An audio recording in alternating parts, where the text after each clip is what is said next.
In a land where cacti outnumber cell towers and the horizon stretches further than a fiber optic cable, it's time for Valley's Bits, Bytes, and Banter, the podcast that looks a bit behind the scenes of a broadband provider, takes a big bite out of the tech world, and serves up a healthy dose of banter with people in our community. And now, without further ado, here's your host, Bob Dahlstrom.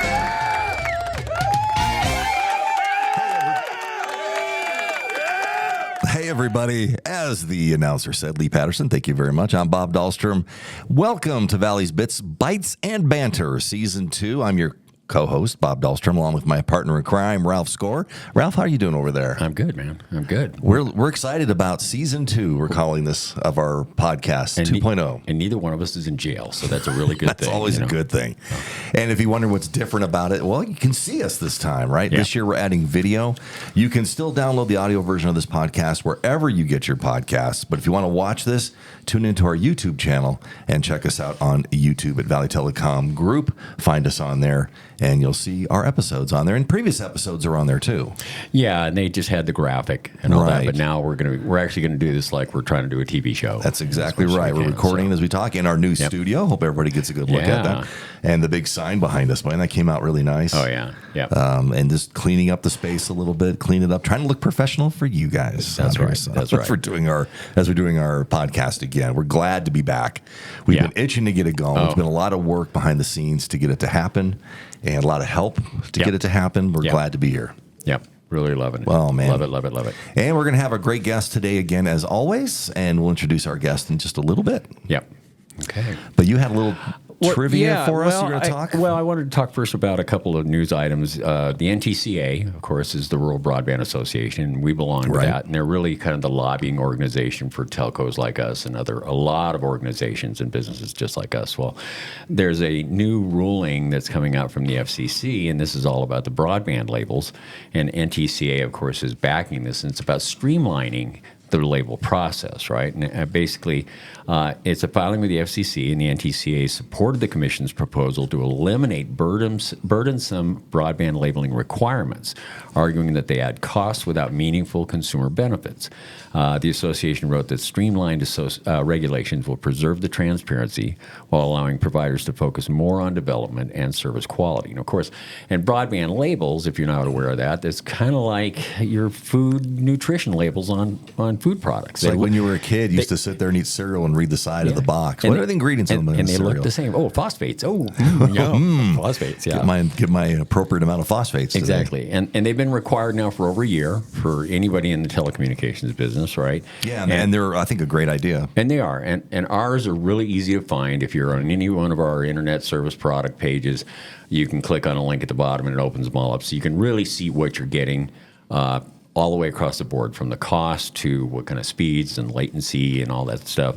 And one thing that's interesting is that not all companies out there want to make it so easy to find theirs, because they don't necessarily want to give it up. What's going on? Well, they all, to be fair, they all meet the minimum requirements at least that everybody's supposed to have available to consumers. Yeah, there were some for a while, and we won't mention any names like Starlink, who really made it hard to find theirs for a long time. No, it's a similar company named Farlink.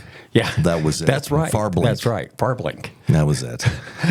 Yeah, so very difficult to find. And I don't know if you mentioned this, but the reason behind them was to make it much easier for the consumer to shop, right? To compare apples to apples, which is very difficult to do if you don't understand the technology or what the numbers exactly mean. And I think everybody intended to make it easy, but everybody had their own ideas what that was, so it made it difficult for customer to window shop. So to speak, and if you can't pull them up side by side, it's hard to do that too. For sure. But the fact that everything has to be listed now, at least you got something you can say. Okay, what do these guys have and what do these guys have? And this is speed. So this is obviously in the same area. So this is talking about their speed and back and forth. Yeah. So I don't know if they're gonna. I don't know how much what they mean by streamlining. Whether they're going to shorten it down and cut down on stuff we have to do, but it'll be interesting to see what comes out of that whole thing with the FCC. Kind of expected that. I'm sure there was some feedback after the first initial release of that out there, what they designed, what they required everybody to have as far as ISPs or BSPs.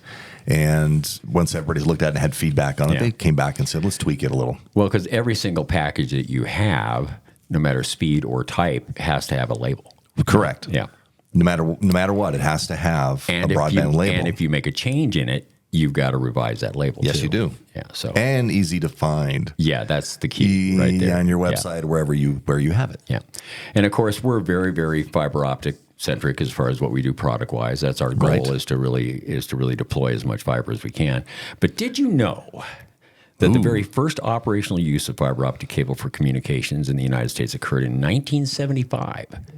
And it was 75. It was the U.S. government installed a link at NORAD in Cheyenne Mountain. Oh, wow. And of course, NORAD is if you've ever seen War Games with Matthew Broderick, they're sort of at NORAD. Sort of at NORAD, yeah.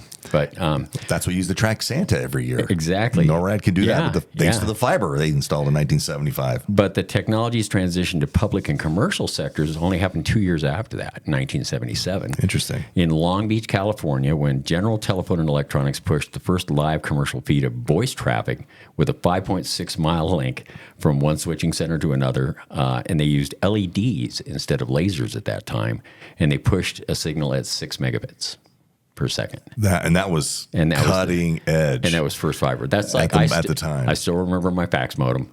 Yes. 14.6 kbs. You can still hear that noise when the fax. I still remember the picture taking 8 hours to download. And every time somebody says laser, I just have to go, laser. Think about that. Well, and I was a laser jock for shows, Right. Yeah, and lasing is where the light beams back, the laser, the pulse goes back and forth, and it's a gas pulse basically. And I remember we had an argon laser that you had, you could burn a branch on a tree from 100 yards away if you hit it. Oh, wow. Yeah. So. My first exposure to laser, like a laser show or anything like that, was a concert when I was in school. I was in college in the mid-'80s, and it was Triumph. was the heavy metal band, and they extensively used lasers. I bet they were beaming all over the place. It was crazy. We used to hang a lot. It was very cool. We used to hang a lot of mirrors for that, and you have to have a specific type of optical mirror for bouncing a laser, because otherwise it can go the wrong direction. Right. You actually have to, for outdoor shows, you have to file an FAA variance. And you also have to file a variance with the Nuclear Regulatory Commission when you're going to do a laser show. And the only place I know where you can beam it under 8 feet above an audience head is in Mexico. Because they'll blast them right into the crowd. So you don't jump up at a show? Is that what you're saying? You don't stick your hands way up in the air? You don't even have to worry about that. 8 feet? Yeah. So anyway, depends how short you are. But it's obvious we've come a long way since that first time in 1977 when it comes to fiber optics and what we're doing with it now. We did come a long way. And it's funny because I was just telling Ralph, it's right now CinemaCon is going on, and if people don't know what CinemaCon is, it's an annual convention aimed at theater exhibitors, movie exhibitors like theater chains, people like that. So it's not really aimed at the convention people, the Comic Cons, and normal consumers. So they try to share any new technology and any movies updated just to get everybody hyped up, and they're doing that. But I thought it was interesting on there because Real 3D is one of the ones right now that provides a lot of 3D effects for movies and in theaters. And there's limitations with that, right? There has been. It depends on the theater, it depends on the movie, and they're making some changes to it. And first of all, there's quite a few movies this year that are coming out that you will be able to see in 3D, that they're making it for 3D. But the other thing I thought was neat, and it's such a simple thing, but one of the biggest complaints I always had about 3D is I wear glasses, prescription glasses, which makes it a pain to see a movie in 3D. Yeah. They have created, and they're rolling them out this year, clip-on 3D glasses for people who have prescription glasses. Now that's cool. That's very simple, but ingenious, right? Because that would be so much more comfortable watching a movie. Yeah. So I thought that was interesting as far as technology getting to where it needs to be. Yeah. So you have some technical trivia for us, don't you? I do have a little bit. Here's a geeky one for you. Everybody's heard USB, plug in the USB, right? Do the USB. What does USB stand for? It's Universal something. Universal Serial Bus? That is it. That is exactly right, Ralph. Universal Serial Bus. And it's an old school term, but they still use it. And we're not talking about the kind that drives kids to school. No, not the magic bus. Not the magic bus. Well, it's sort of a magical bus. But speaking of using technology, everybody's familiar with the popular game Angry Birds. Right. Right? Do you know in what Nordic country it originated? Anybody know? I'm looking at our special guest, no too. idea. Yeah, wait. That's our special guest today, Jamie. Look at you. I'm going to bring up her mic so she can play here, okay? Anybody on yet? It's a Nordic country. I don't know. That's where it originated. And I've got to know what it was called there. But it was in Finland. Hangry birds. Yeah. I don't know. Jagen bird or something. I don't know. But it was in Finland. That's where it originated. And one other one real quick. Let's talk IMDb. Everybody's familiar with the website IMDb, right? Yeah. Mm-hmm. What you may not know is it started out as just a hobby of a guy who was a huge film buff in Britain. Yeah. But somebody bought it from him in 1998 for $55 million to make it what it is now. Do you know who bought it?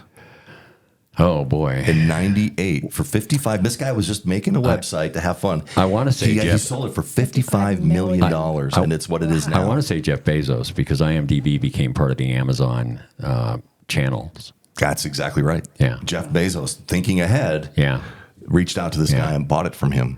Well, and of course, $55 million. And the question is, do people know what IMDb is? It's the International Movie Database. So, right. And if you want to know, like, let's say you're a producer and you want to find out about an actor or who the agent is, you have to sign up for their pro account. Right. And then you can get information on an actor or an agency or something like that. But if you want to know about an actor and see what they've done, IMDb is the place you go. Yeah, it's become the resource, repository to go look things up like that. I mean, for everybody. Yep. So anyways, I thought that was interesting. A little bit of technology and a little bit of trivia and that stuff, which is what we're all about here, right? Yep.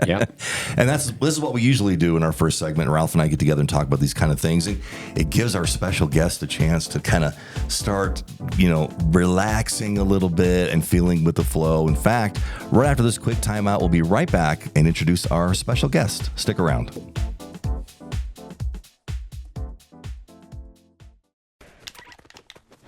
Hey, are you playing Fortnite? Yeah. Let's go, man. I'm gonna beat you so bad. You know I could go pro if I wanted to. You do not stand a chance. Besides, we always just play against each other. Yeah, that's true. We need to find more people to play with. Hey, Valley Telecom has the Fiber Gaming Network, an online community where we can compete in tournaments and win real prizes, or just meet new gamers and participate in casual game nights. Whoa, that's so cool. But how much does it cost? It's actually free. Valley Telecom is providing this to their community at no charge. We just go to vtc.net/gaming and sign up. Wow, that's so awesome. Now I can show everyone I'm the best. Get in the game with a Fiber Gaming Network powered by Valley Telecom. Go to vtc.net/gaming to sign up today.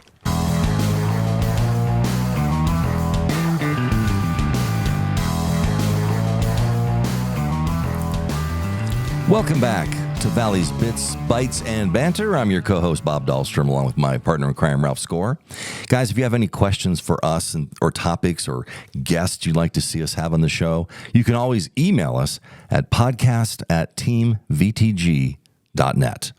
And we're enjoying and getting used to having video in the studio. This is a new thing for us this year, and you can always watch our video podcast on our YouTube channel. And again, search Valley Telecom Group, look for our logo, you'll find it on there. And you can also watch and listen to last season's episodes. Fantastic guests. And that's the focal point of all of our episodes, are interesting people in our community. Isn't that right, Ralph? We focus on. And we're excited to have somebody like that here today. And we're very familiar with our special guest today, Ralph and I, because she is the marketing supervisor for Valley Telecom Group. Been working here, we just figured out, about 23 years, which at that time sure flies. Ladies and gentlemen, Jamie Wright. Hi, everybody. How are you, Jamie? I'm good. How are you? I'm good. Good. Yeah, thanks for coming on. I know. Thanks. I know it's been a long day. It was a hectic day for you. I know. And we were like, is it going to happen today? We didn't know. I know we made it work. You've been very, very busy, but maybe that can lead into what we want to talk about. I mean, people may not realize that when you talk about we're in marketing. What does that mean? I mean, you ask 30 people what marketing means, you're going to get 30 different answers. Right. And it does vary from company to company what their expectation is for marketing. So when you get asked that, people say to you, marketing, what's that? What do you mean, marketing supervisor? What do you tell them? Oh, gosh. Right now, I think our marketing strategies changed a little bit to where it's not really a one-size-fits-all when we have marketing tactics that we use. We have to tailor that a little bit more. So you have to make sure that you have that right message to the right person at the right time. Right. And what we do currently is a little bit more community based. So that way we get the right message to the right people. And then it's also changed a little bit for us, so much so we're not so focused on acquisition. Of course, that's important, but we do focus on that customer experience a lot more, and as far as customer retention as well. Yeah, it's funny, and you're right. I mean, and I think I like that we focus on that. I do. The customer experience, our communities, because we understand being a rural internet provider, we live in the communities we serve. Right. And we serve in the communities where we live. Many of our employees are involved in the communities in such a variety of ways. It's great. Mm-hmm. And so we're a little more in touch with our communities, and each community is different. Right. And none of them are the same. That's what people always ask.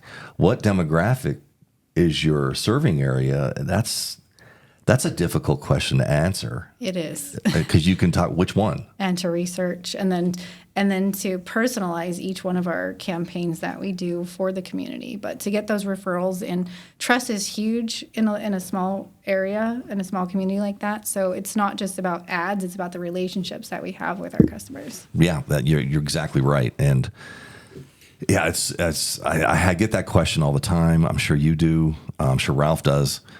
And yeah, it's before you could just sell a product.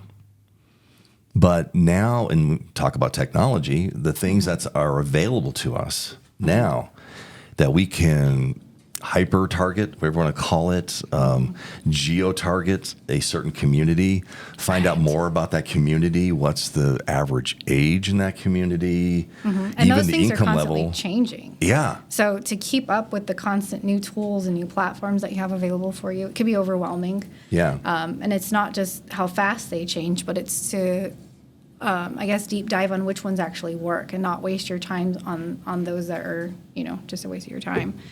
Just white noise, I guess. Right. Lots of rabbit holes out there. Right. Well, now, right, we talk about data-driven marketing. Mm-hmm. That's a big thing now for marketing that we never had to worry about it in a marketing department before. Right. But can you talk a little bit about that? When we're talking data-driven, we were talking a little bit about it now, but I mean, a little bit like analytical. What are we looking at? Oh, gosh.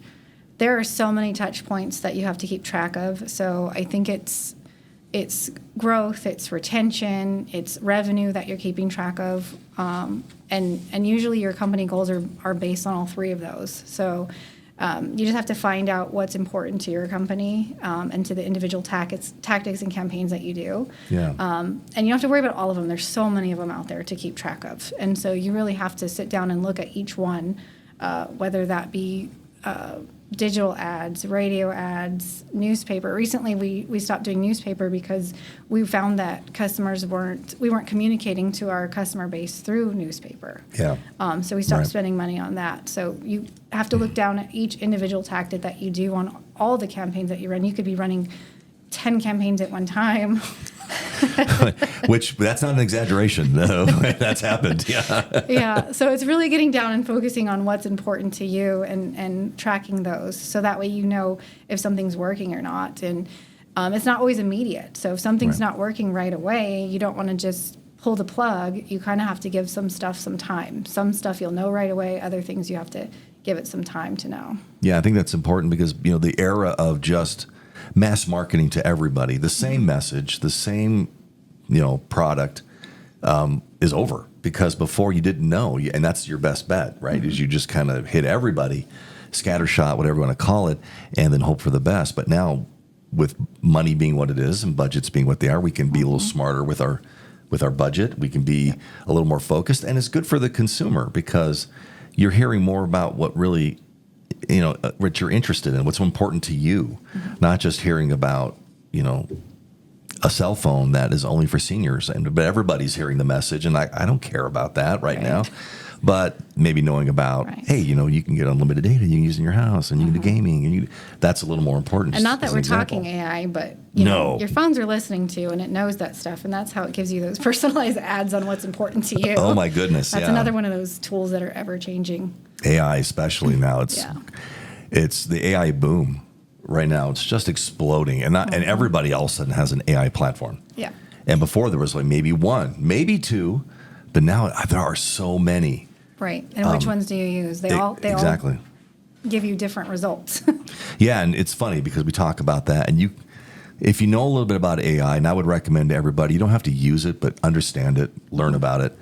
I am one of the biggest skeptics of AI because it is one of those tools, and Ralph and I were talking about this yesterday, that there are other tools like, say, Adobe products or even Canva or things like that where at some level you have to know a little bit about it to do stuff in it. AI, you don't have to know anything. Anybody can ask AI anything. So anybody can get started in it, but what do you do with that? No one knows what to do with that. What's the next step? Right. And you can't assume that the results are factual. Right. So you have to kind of know what you're talking about to understand and read the results that you're getting to know if it's what you need or not. And you almost have to do additional research after AI gives you an answer to verify what it's telling you. Yeah, I need to find the article, but I was reading an article about a company that created this AI, and I can't remember what they were using it for. It was not for consumer use, but for something else. They caught it lying, and then they caught it covering it up to the point where they shut it down until they could do more research on it to figure out why. Wow. Because, I mean, AI is a very valuable tool if it's used properly. But like anything else, first of all, it's human created. We're not perfect. So we're already implementing that in AI, right? From imperfect people, trying to create a perfect product, which is impossible. But it is very useful, very helpful, and it will always need human review and human interaction. Right. I use it more and more through Copilot when I'm doing reports to try and streamline some of the formulas that it creates for me in some spreadsheets. And I find mathematical errors on there. And so then I respond back and I'm like, that is not supposed to be that. It needs to add to this. And it'll come back, you're correct. Let me fix that. So even on something as simple as math, it doesn't get correct. Right. Well, it's always going to tell you that you're right. Yeah. It does. It wants to please. I know. And do you say please and thank you? Do you be really nice to it the way you're asking for this? Yeah. That is the next step, Ralph. It's coming. Well, if you tell it, you go, no, you're doing that wrong. It'll go, no, you're doing that wrong. It'll respond to you with what you're telling it. So. And there's the story too about somebody who said, "Hey, I need you to write an article, like using it for school, something which you're not supposed to do." And this is one of the reasons why. Somebody was telling you, "Hey, write an article for me and include the footnotes and stuff." And I wrote a beautiful article, wonderful footnotes, all in the right format and stuff. All the footnotes were fictional. They were absolutely made up. And you have to, that's why you've got to review it. Yes, it wants to please. You tell it to do something, it will find a way to do it, right or wrong. It will complete the task. Yeah. But anyways, and I'm not trying to show, that's just awareness about what AI is. It's a very helpful tool. Yeah. And it's fun too. So I use it with my granddaughter. She doesn't realize it's AI what she's doing, but she'll ask me to tell her a story. And so what I do is I ask her, well, who's the character? What's the character's name? What are they doing? Who are their friends? Do they go to school? And she gives me all these details. And I put it in there and I tell it to write me a children's story. And it'll spit out a story. And then we sit there and read it. And she's just thrilled because it's her story that she created. That's awesome. And then she'll be like, let's do another one. And now she's drawn in. She loves that. The creativity aspect on that is just limitless. It's so cool. Which is where the creativity side, too, in marketing can be very helpful. So you're talking about using it for some things like math and crunching numbers and things like that. Are there any other strategies in marketing that you've been able to use AI for, or maybe thought about using it for other than just crunching numbers when we talked about creativity? Yeah.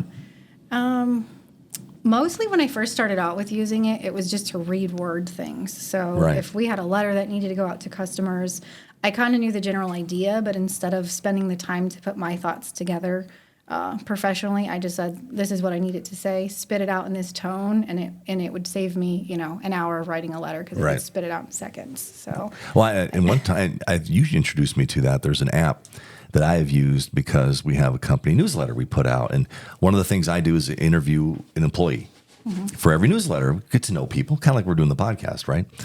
And I don't want to sit there and talk to someone and go, and then be scribbling when I can't go back and understand what I wrote. But it's an app, it's AI. You put it down, it will record it for you. You can tell it, put it in a transcript form, summarize it for me, whatever. And it'll take what it recorded and do that, which is an incredible time saver. Oh, yeah. To do, which is also another part, right? It's such a time saver. Yep. And that's what I've been told too. Anything that you do in your job, think of how AI can help you do it. Not do it for you, but help you assist you in doing that. And you use AI at home, like you said. Yeah.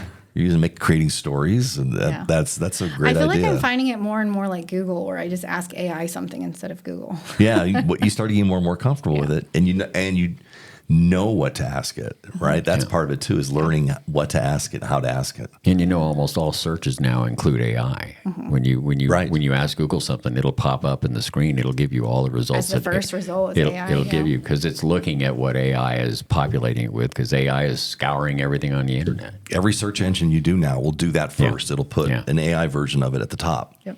And then everything below that, the actual search results. So interesting stuff. And thanks, Jamie, for sharing that with us. I was talking about AI, but there's some other things I want to talk about. I want to get a little more into things you like doing in your spare time. And I know you don't have a whole lot of spare time. No. But see, with AI giving you all time savers, look at all this free time, everybody. You need to ask. You need to ask AI, how do I get more spare time? Yes. You are correct, Jamie. It'll say, quit your job. Quit your job. I will do it for you, Jamie. We ready for a break, Ralph? Or I was figuring it was about time. So we're going to take another quick break. When we come back, we'll talk a little bit about that. We'll get into some of the things you've got that you like to do outside of work. We'll talk a little bit about that, and we'll give you the question of the day. And that's coming up in just a minute. Be right back.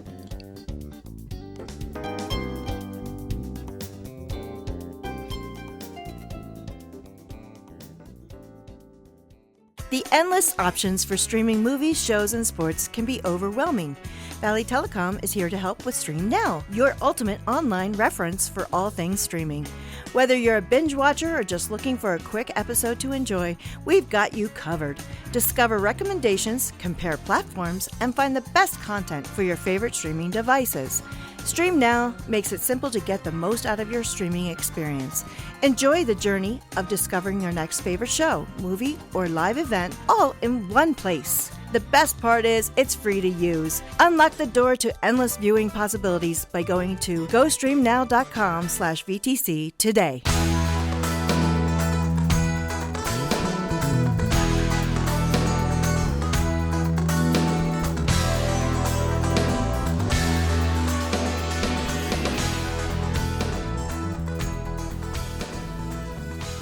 Thank you for tuning in. And once again, remind everybody, you can download our audio version of this podcast wherever you get your podcasts. We host it on podbean.com. All are also in the free app, but you can get it anywhere. And if you want to watch the video version of this, go find our YouTube channel. Search for Valley Telecom Group. You'll find it Valley's Bits, Bites, and Banter podcast. And watch the video there. This is something new this year. And let us know what you think. We want to hear feedback, results, comments. We want to hear it all. And right now, in this episode, we're talking with our special guest, Marketing Supervisor for Valley Telecom, Jamie Wright. Jamie, thanks for not running out of the studio during the break. Screaming. I know it's been a day, but appreciate you filling in and sitting in and wanting to do one with us. But we talked a lot about marketing and AI and technology, how it involves that. But let's take a step back from that. You're a huge baseball fan. I am a Dodgers. You're a huge. How long have you been a Dodgers fan? Life, probably. What? How did you become? I mean, because living where you live, right? How do you become an LA Dodgers fan? I know everybody has their story. So good question. I don't know if I even have a story. I love the color blue, so I don't know if that's what drawn me to them at first. Was just the colors of it. I think that's so basic, could be. They have a neat blue. They really do have a neat blue. She's wearing Dodger blue today. Yeah, as a matter of fact, she's wearing a Valley shirt that's Dodger blue. You guys can see that. Yeah. So my daughter's a diehard Dodger fan. All the grandbabies are. Yeah. We go to a spring training game every year. We take them. Nice. And then I try to get to a regular game, a season game too, whenever they play the D-backs here locally. You know, I had a guy I worked with, a friend of mine grew up in L.A., and he was a bat boy for the Dodgers. Oh, how cool is that? Yeah. That's very cool. That would be so fun. I kind of thought you would have said, well, I was a bat girl for the Dodgers when I was young.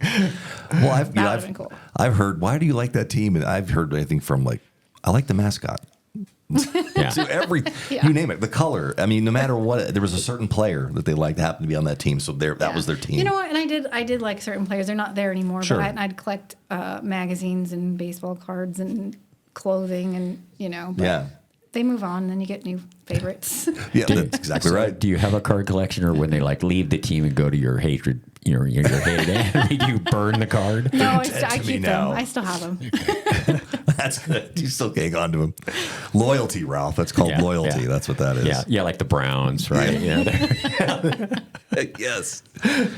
And well, you're backing a winner, right? And last year's Yeah. world champs, the Back to latest work. championship they've won quite a few of them. Oh, yeah. Yeah. I know I moved all over, but my formative years, I grew up in Minnesota. So I've always been a Minnesota Twins fan for as long as I can remember. And then when the Diamondbacks, when Arizona got a legit expansion team and they started up there, I was so excited. And so I've been in National League, my team is the Diamondbacks. The American League, my team is the Twins. Yeah. Okay. And both of my teams have won World Series since I've been a fan. Nice. The Twins won in 87 and 91. Okay. And, of course, the D-backs in 2001 when they beat the Yankees. Yes, that was the best part of it. That was amazing. My brother's a diehard Yankees fan. Is he really? I'll make sure to mention that to him sometime. Yeah. Tell them But I'm a I Red do. Sox fan. So, If yeah. I go to Yeah. a D-backs game and they're not playing the Dodgers, I'll root for the D-backs. yeah. Sure. Yeah. So Yeah. they're local. They're a local. Well, team. and, on Father's Day, I'm going to the game, and it's the Twins and D-backs. So I'm just going to go have a good time. That's going to be fun. And what if the Twins and the D-backs had twins?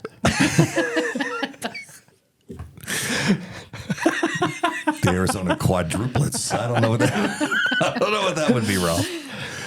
But baseball's, I know it's a big passion of yours. You like to travel too.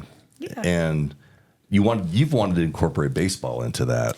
Yes. In the travel. Anytime I travel anywhere, I try to get to a ballpark if I can. Yeah. And I'm going to be traveling to Boston, and unfortunately, I'm right smack dab in the middle of class when the local game's playing, so I can't go watch. Oh, man. Commitments. What are you Yeah. going to do? Fenway. To being an adult. Yeah. I've walked past Fenway. I've got pictures in front of Fenway. Never been inside. But Oh, it's amazing. Such a legendary ballpark. I mean, it's got to be on the bucket list to see it. Oh, yeah. That's awesome. yeah, I want to go to all the ballparks. That's my bucket. Well, list. that's what Lee Patterson does. He tours every year. They go, okay, we're going here and we're going to go to these 4 ballparks. Yeah, how he plans it. I've got to find the website address. There's a website where you can go to it and plug in. Look, I have this time from here to here, and I'd like to try to see these teams. How do I do it? And it lays out an can map it out itinerary for for you. you, and it Yeah. maps it out for you. That's awesome. Yeah, and so he always tries to do that, like 2 or 3, Yeah. mixes them in like a long weekend. Cool. You'll have to share that with me. Yeah, I'll find that, or I'll get it from Lee if I can't remember who's been a guest on our podcast, and will again this year. As a matter of fact, I'll ask him when he comes. But and you also, not just for that, but you're getting ready to go on a family vacation. You're trying to squeeze in one. Yes, we're trying to go on a cruise to Alaska this year. Wow. Nice. Yep, we're leaving. It's a 9-day cruise. We'll be gone for a while. Oh, we're that'd be looking so forward fun. to that. Yes. I've never done a cruise up north, like going to Alaska. I've always done tropical ones, warmer weather, warmer climate. Yeah, we did that last year, but this year I'm going with my brother and my parents, and my mom got to pick where we wanted to go, and she wanted to go to Alaska. I've been to Alaska. I went on a cruise about 10 years ago to Alaska, so I've been already. Yeah. But our stops are a little bit different this year, so That's good. Still looking forward to it. I would love to go deep sea fishing if I can fit that into one of our That'd be excursions. great. Yeah. That would be Yeah. great. I've heard nothing but great things. My mother-in-law has gone on Alaskan cruises, and she said it's one of her favorites to do that. This is scenery and the things you get to see, and it's pretty Yeah. amazing. The glaciers, that's what I remember the first time when we got to cruise by. It was just amazing, and you're like, this is what Titanic was like. Go stand in the bow and stick your arms up like that. Yeah. King of the world. So cruises, travel, baseball, but you're also a homeowner. Yes. And haven't been for very long. Not very long. The curse and blessings of Couple homeownership. Yeah, you basically become like the head of maintenance department when you buy a house. Yeah. But when you're the head of maintenance, you can't complain to anybody Right. because you're That's the head right. of maintenance. That's So- Yeah, you can't yell at the service guy. no. No. And nothing humbles you more than waking up at midnight being, why is my house making this noise? Oh my gosh. Yeah, we know that feeling well. Yeah. We do too. Yeah. Nothing worse. Yeah, it's like when you hear the noise, like Dad. I'm like, oh, Yeah. something's not working. Yeah. It's usually my daughter texting me, this isn't working. Oh, hey, remember? You know how there used to not be a skylight? Now there is. You know, Yeah, the whole is. I had that happen last year, right in the middle of a storm. It's like, what's all this plastic stuff in my yard? But it is nice owning your own place because you can do those things. You can do whatever you want to it. It is. And slowly over time, I'll get to do more. I love gardening, so that's something that I look forward to. I don't have a fence, though, so if I plant anything now, the javelina come eat everything. Yeah, right. So I do look forward to having a garden. I tried to grow a tomato plant in my office, but we recently put film over the windows, so it just doesn't get enough sun. It's a so dark it was film, Yeah. too. slowly dying. And I just thought it's kind of questionable to explain putting like a grow light in my office. Well, they might say, hey, that's eating up as much electricity as we were saving. Yeah. Right. So I took the tomato plant home. She's thriving at home. We saw it on the hood, That's good. on the trunk of your car yesterday. And I thought, Were those like plants you were bringing home or something? Those were more plants. Oh, okay. That's a plant. Because Ralph was like, she forgot something in her trunk. He's like, those have got to be plants getting sunlight out here. Yeah, those were actually going to Ian's house. He's got a greenhouse. So my goal yeah. is to get a greenhouse at my house too. Yeah. But yeah.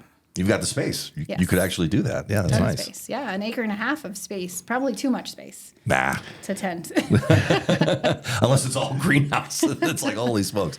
That's a big greenhouse. Okay.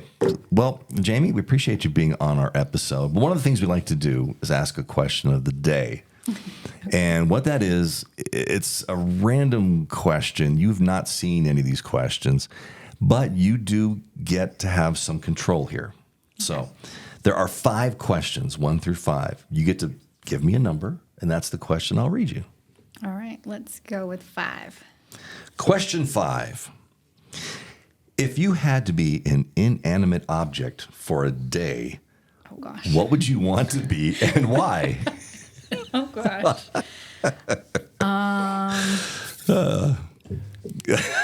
Yeah, that's like, a what? good question. I would be a stapler. Because someone can grab her, he can bite stuff. Oh gosh. Yeah, that's a great question. I like that one. That is a great question. I love food, so I'm going to go with a microwave so I can smell everybody's food that they want in the office all day long. That's great. That's great. A microwave could smell my food. I'm going to think that every time now. He's up in the microwave. The microwave's going. What about you, Ralph? If you could be an inanimate object. Oh, stapler. Oh, you definitely go with a stapler. I like that. I have no idea what I would be. I've thought things like before, since creativity, like a pen or something like that. But I mean, anything eventually gets used up and thrown away. But you can be creative, right? You pick you up, you write with you, whatever, draw with you, and I thought that was kind of neat. But with my blood, my ink. So I like that microwave. That's pretty good. All right, guys. Well, thanks for tuning in today to our episode of Valley's Bits, Bites, and Banter. I want to thank Jamie Wright once again for being on the show. Thank you, Jamie, Thanks for coming having me. on. It was fun. We had a great time. Guys, if you haven't checked out our podcast before, thanks for watching in this one, and check out all our other ones wherever you get your podcasts. Until the next episode, for my co-host Ralph Score, I'm your co-host Bob Dahlstrom. Thanks again for tuning in to Valley's Bits, Bites, and Banter. We'll talk to you soon.